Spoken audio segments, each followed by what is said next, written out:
Well, hi, everybody. Thank you guys for taking time away from the busy holiday, the weekend before Christmas, to come and join us for this very special Aspire to Inspire. When Nani asked if we would do this, well, when Nani asks anything, you don't say no. And I was really excited to do it again, and so glad John could join me. So welcome to Rave Waves, a production of the Rave Reviews Book Club. Today, Rave Waves presents a special edition of Aspire to Inspire, coming to you live from our awesome Zoom studio. So I'm your host, Jan Sykes from Plano, Texas, along with my co-host, John Fioravanti from Waterloo, Ontario, Canada. We sincerely hope that you enjoyed today's show.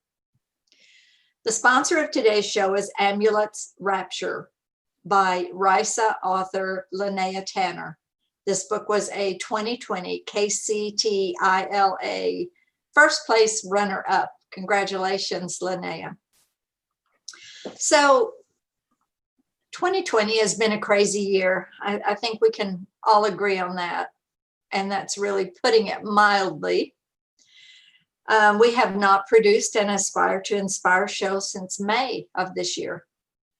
So again, when Nani asked if John and I would close out the year with this special episode, we could not say no. If we ever needed a time to uplift each other, it's now. And we all are in need of inspiration. So for the next half hour, that's what we're going to attempt to do. And of course, your comments in the chat window, if you have a thought hit your head, please share it with us. And we're just going to uplift each other for the next half hour. So the quote that we're going to focus on today is from John Lewis, who spent his entire life fighting and working toward racial equality. He was elected to Congress in 1986 and served 17 terms in the U.S. House of Representatives. In his book, Across That Bridge, A Vision for Change and the Future of America, Lewis drew from his experience as a leader of the civil rights movement to offer timeless guidance to anyone seeking to live virtuously and anyone wanting to transform the world. His wisdom, poignant recollections, and powerful ideas will inspire a new generation to usher in a freer, more peaceful society, we hope. The accomplishments this man made during his lifetime could literally take this entire half hour to tell them all. So he made a statement. He was diagnosed with pancreatic cancer in 2019. And he kind of summed it all up in this one statement. And this is what I want to share with you. He said, I have been in some kind of fight for freedom, equality, basic human rights for nearly my entire life. I have never faced a fight quite like the one I have now. John Lewis passed away on July the 17th of 2020. So the quote that we're going to talk about today is from him. And here's what he said. And I think this is so profound. But he said, to reconcile ourselves with one another, we must release our judgments and make peace with the fact that we are one. This country was founded on the ideal that we are all created equal. If we truly believe in the equality of all humankind, how can we put down and belittle one another? How can we disrespect and prejudge one another? How can we come to the point where we malign and hate each other? Over the past few years, and especially the past few months, I've asked myself some of those very same questions as we watched America become more and more divided.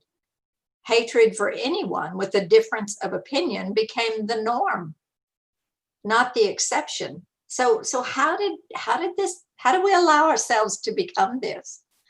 And I really relate to that question from John Lewis. Now, I tend to think of myself as an open-minded person. And yet I found myself judging the folks that were spewing hatred. Did that make me any different from them? In some ways, I think not. Everyone is entitled to opinion. What everyone is not entitled to is trying to make everyone else see things their way.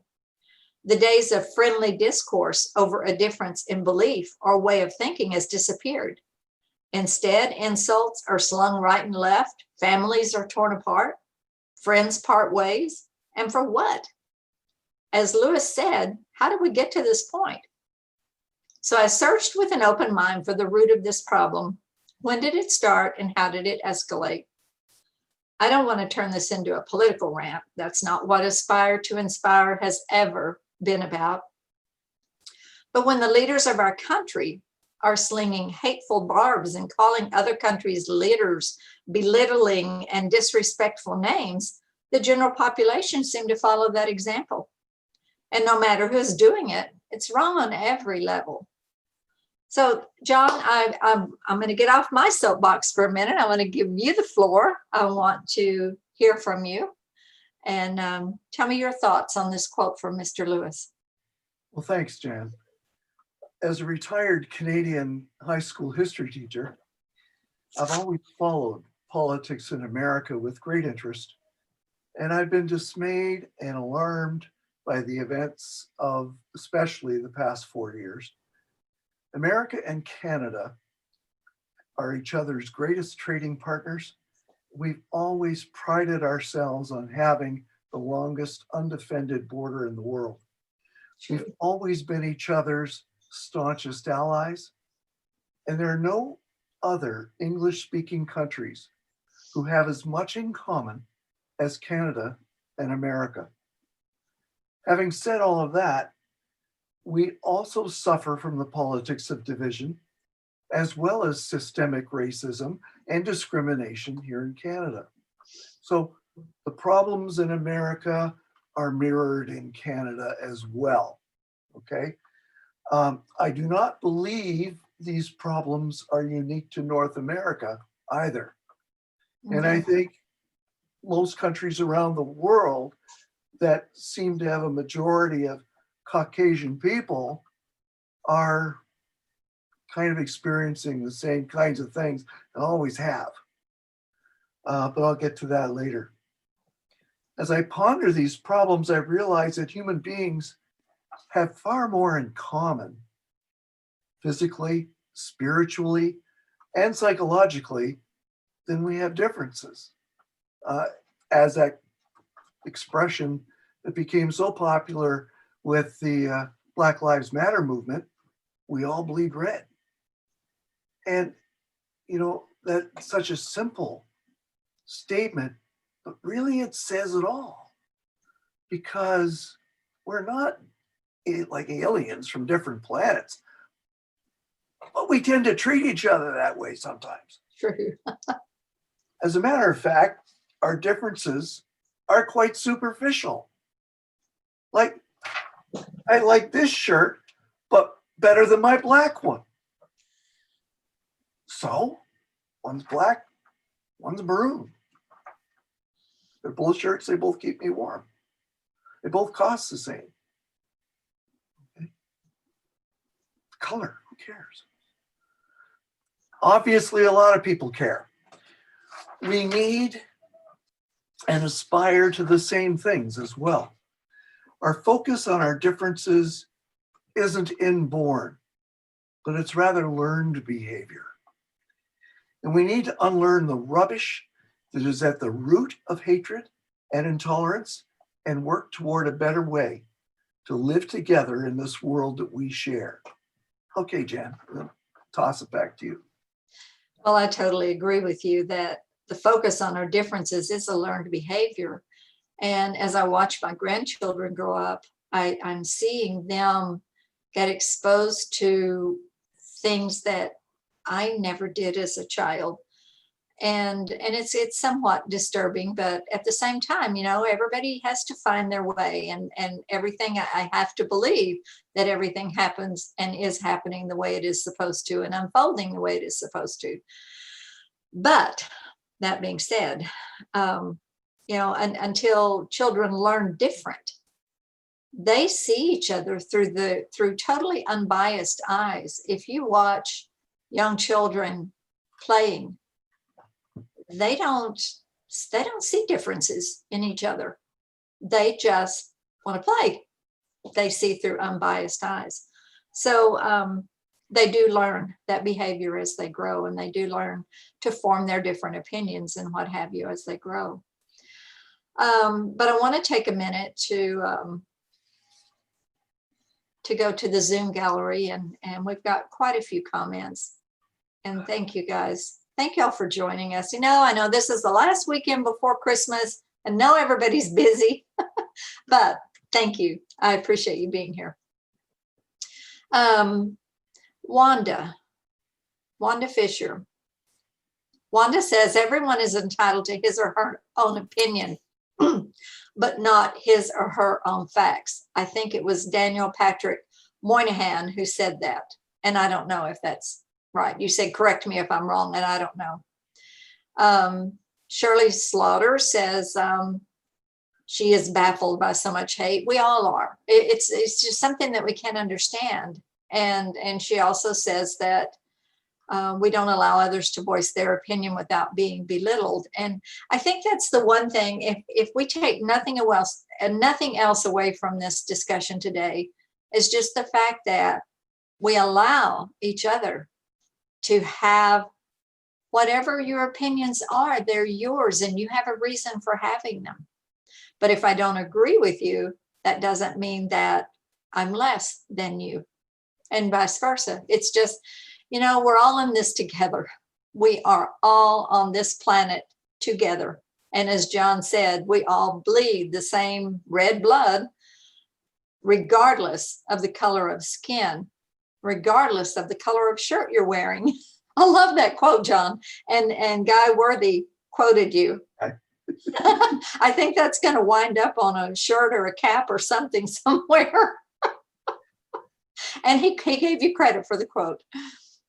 So yeah, the quote that we can all say and take away is a shirt's a shirt, even if it's a different color. Let's see. We have a comment from Vashti, and she says there are similar problems in Spain. I think that's one of the points that we are making here, is that it's not just America. Because in truth, we have become one world. We have become so connected through technology that what affects us in America affects Spain, and affects Europe, and affects Guatemala. It affects the entire world. Let's see.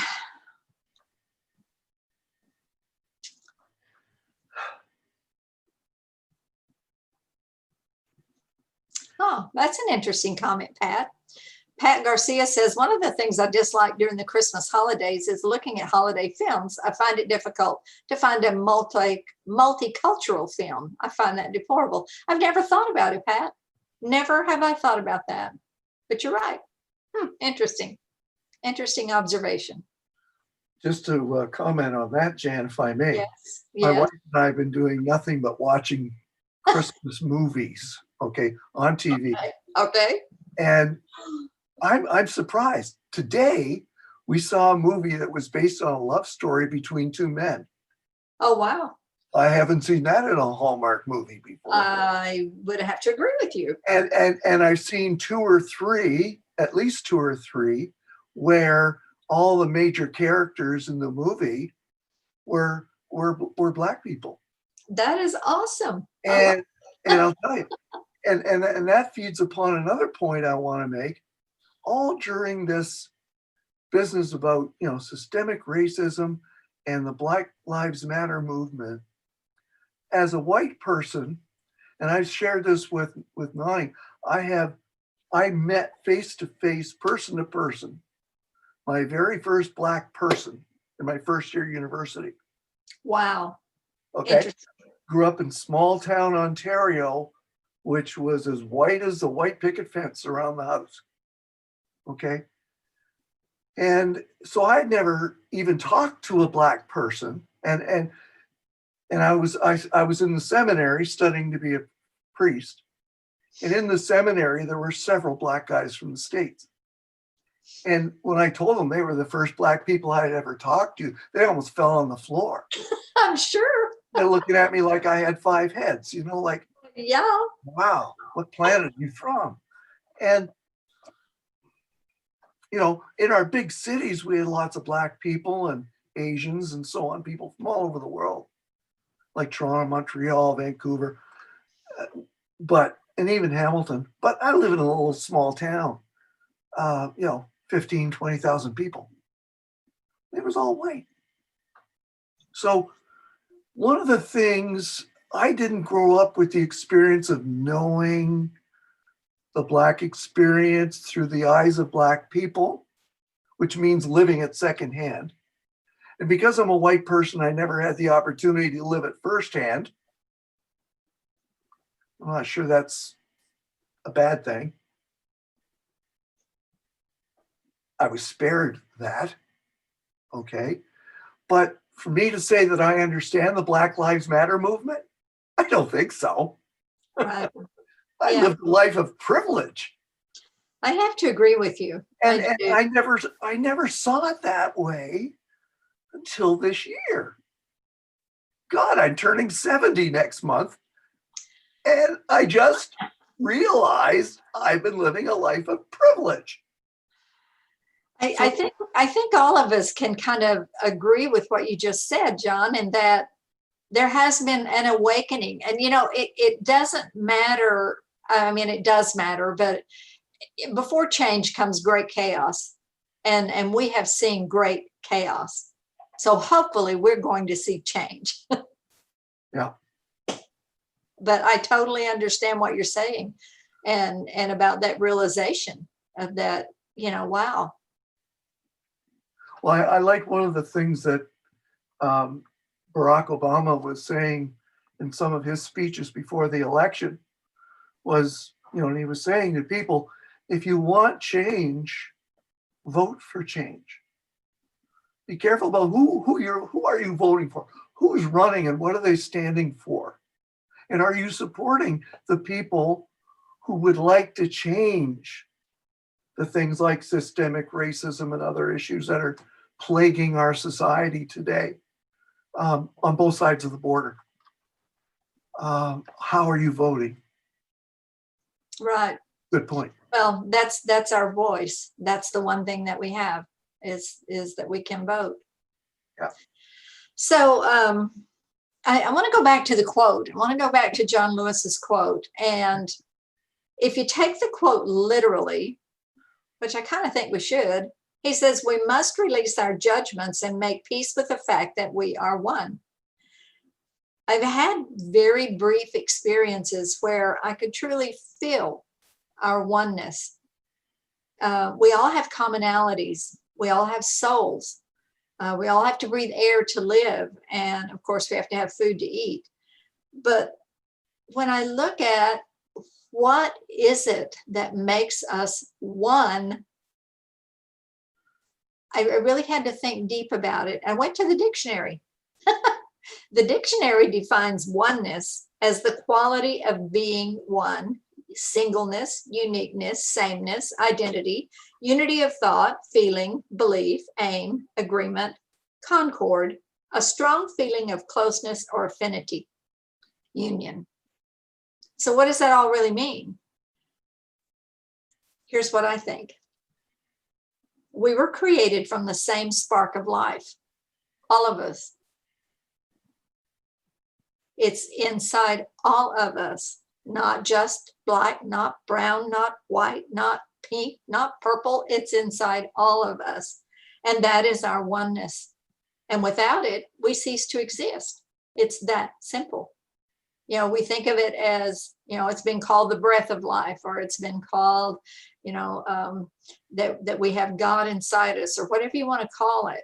But it's that spark of life that gave us the breath in our lungs, that made our heart beat, that gave us a body to walk through this world with. So when life is broken down into thoughts, concepts, ideas, and beliefs, we cannot directly experience the oneness of everything. Instead, we perceive life through a broken lens. So until we can take off those cracked glasses, we will continue to see ourselves as isolated and separate little entities viewing the world in black and white. The problem is that most of us have forgotten that we are wearing those cracked glasses. It's kind of like John was just talking about, just that realization of, wow, I've been privileged and didn't even know it. So we live our daily lives believing that we are our thoughts and limited mental identities. We're kind of like fish who have forgotten what the concept of water is. The only reality we have been conditioned to live in is the one dominated by the mind. That we forget that we're so much more than our thoughts and mental stories, and we lose touch with our true nature and our oneness. So even though, and here's the thing, even though we can say the words, I can sit here and I can say the words, to actually separate from perceiving ourselves as a fragmented being is not easy. John, what you got to add to that? I agree, Jan. Although the divisions we've been discussing are alarming and seem to be worsening, I think it's important to remember that this is a struggle for oneness, a realization of oneness that humanity has wrestled with since the earliest days of our shared history. Many of our prejudices and distrust of others have been passed down to each new generation. And as I ponder this truth, I understand that humanity today has inherited problems from the past that must be dealt with. And when you think about that, you think, oh my God, we think we're going in a couple of years or in one president's 4-year term, we're going to undo several millennia of history. Mm-mm. Okay, so I see now that what's happening today as the very first step of a real change, and that is awareness. And I think for the first time, especially white guys like me, are finally becoming aware of what is our place in the suffering that others have been living their entire lives. And it breaks my heart when I see interviews of Black men or Black women who are in tears as they talk about having the talk with their sons about what to do or what not to do when you get pulled over by a cop. And I never had that experience. I never felt afraid when I got pulled over by a cop. I was dreading a ticket, but I wasn't afraid. So, awareness. And the idea that, okay, this is going to take some time. It's going to take small steps, but each of us, we can't be sitting there waiting for the guys in Washington or the guys in Ottawa or the guys in London or Paris to fix it. True. You'll have a long wait, especially if you have to wait for Congress. Oh my God. That's been funny. So I am very encouraged, okay, that over 80 million voters in America selected Joe Biden to be their next president, okay?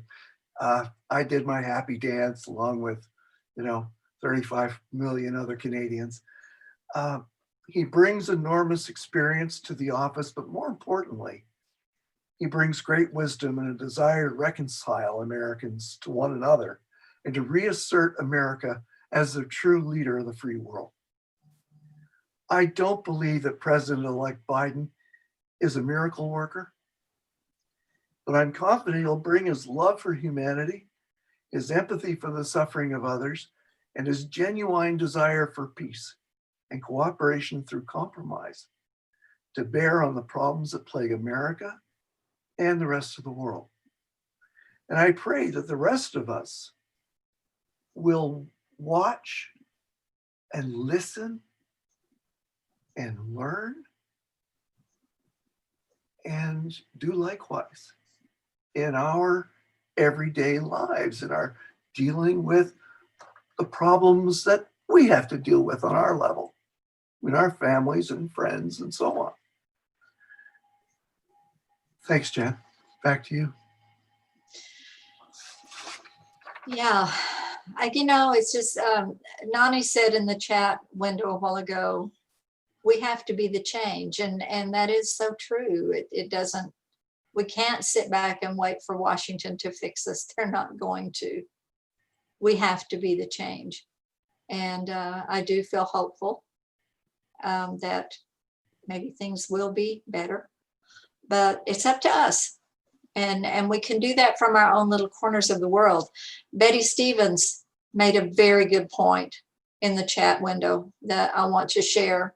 She said, one group that always seems to be left out is the poor of every race, religion, culture, geographic region. That's the big divide. You make a very good point, Betty.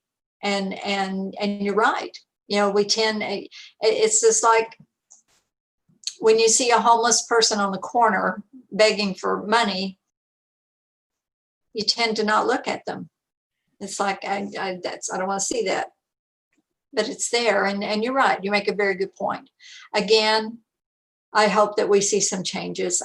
My heart breaks for the people who have no home. I can't imagine not having a roof over my head. I can't imagine not having a bed to sleep in. It's just beyond me. So very good point, Betty. Thank you for bringing that up.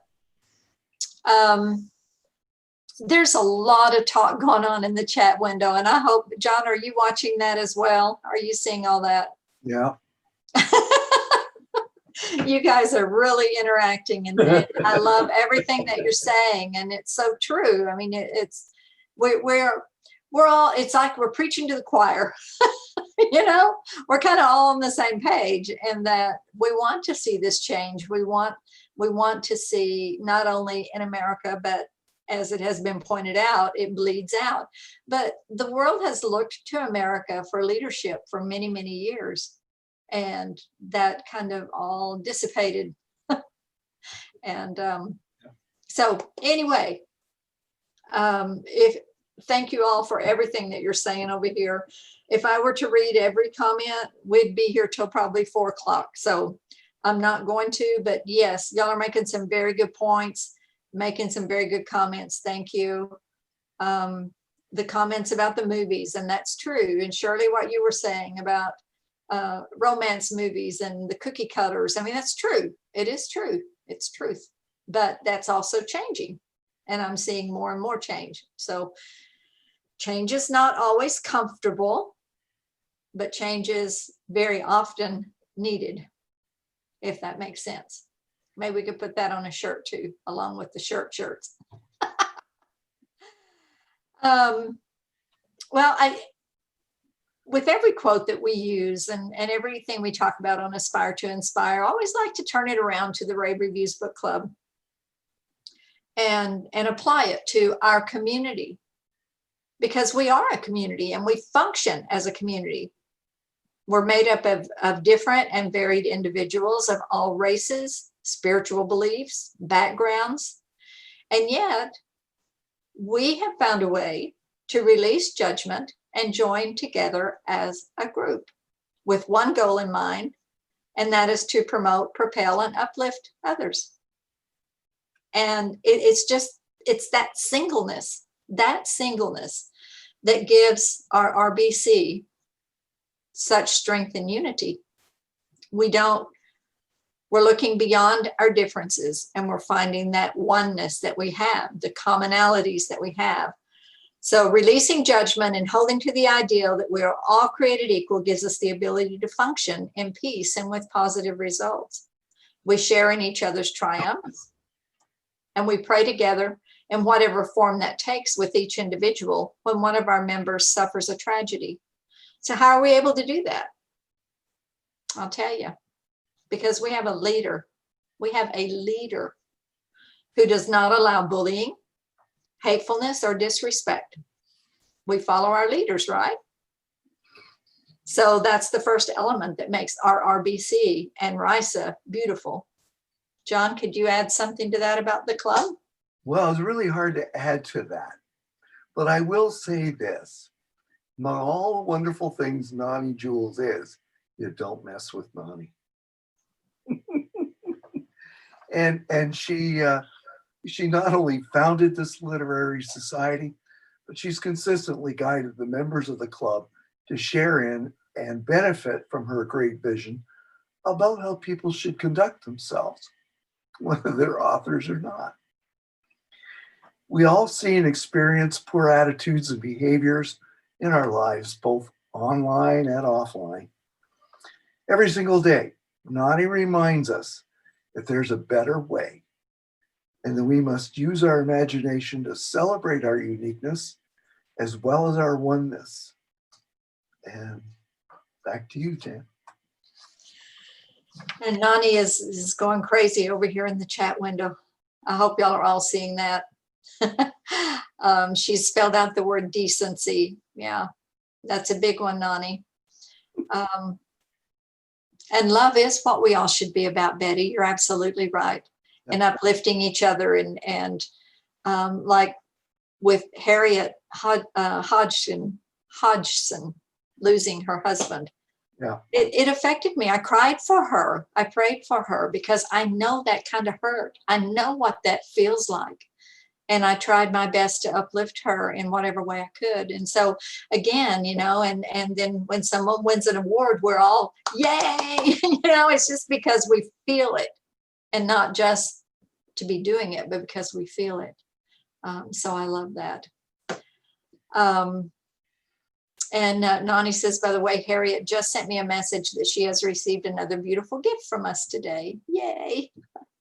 I know the holidays are going to be hard. They always are when we miss our loved ones. It's just the way it is.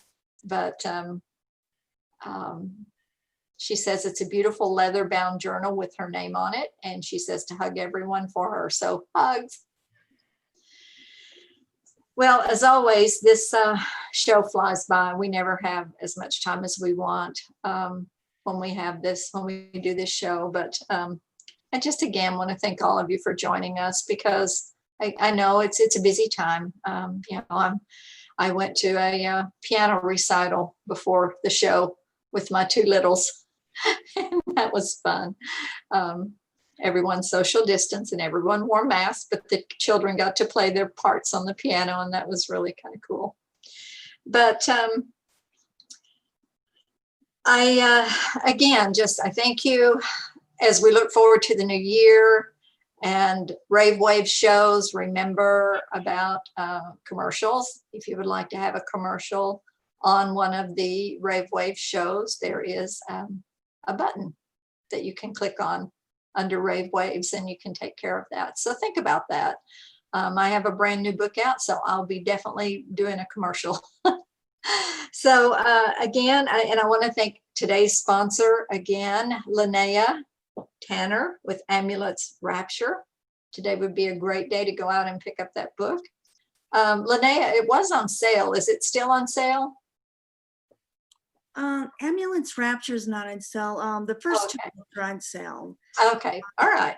Apollo's Raven and Dagger's Destiny, and Ambulance Rapture is going to actually be on sale around Valentine's Day. So there you go. All right. So, and thank you for sponsoring our show today. So for now, I'm going to leave all of you with this thought that you know, we are one. And we are all on this sinking ship together. Nobody's alone. We're all together. And that's a comforting feeling. It is for me. So it's time to wrap things up. And I want to offer a very heartfelt thank you to John and to everyone who joined us today in the Peanut Gallery. You really helped make this a special show. And I hope that you took something away from it, something that besides a new quote, which is a wonderful quote. We're going to keep that one, Guy. Doesn't matter the color of the shirt. So I'd like to invite you all to join in 2021 for every exciting episode of Rave Waves, where all things literary are our passion. Once again, I'm your host, Jan Sykes. And I'm your co-host, John Fioravanti. Wishing you a wonderful and blessed Christmas and Happy New Year. Stay safe, social distance, wash your hands, and we'll see you in 2021. Bye, everyone.